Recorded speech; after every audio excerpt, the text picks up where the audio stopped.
Mga bayani ng iba't ibang henerasyon ang binigyang pugay ngayong National Heroes Day.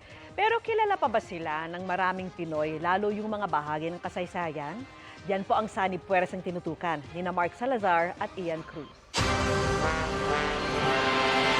Nag-alay ng bulaklak sa Tomb of the Unknown Soldier sa libingan ng mga bayani ang Pangulo. Pagkilala hindi lang sa mga kilalang bayani, kundi sa iba pang nag-alay rin ng buhay para sa tinatamasa nating kalayaan. At hindi lang daw sila, bayani rin daw ang mga buhay na nagbibigay inspirasyon.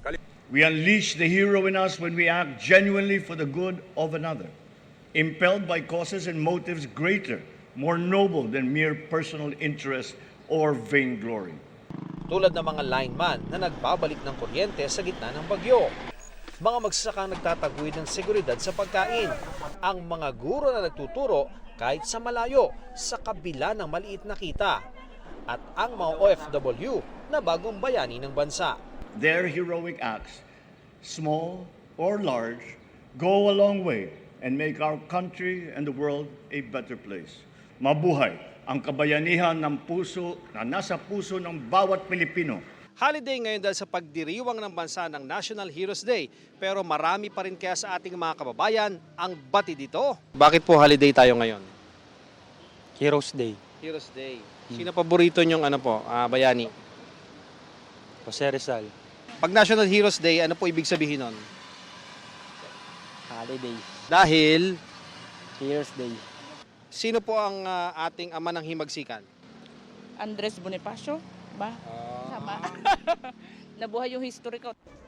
Mga bayani mula sa simula ng kasaysayan hanggang kasalukuyan din ang binigyang pugay ng pangalawang Pangulo.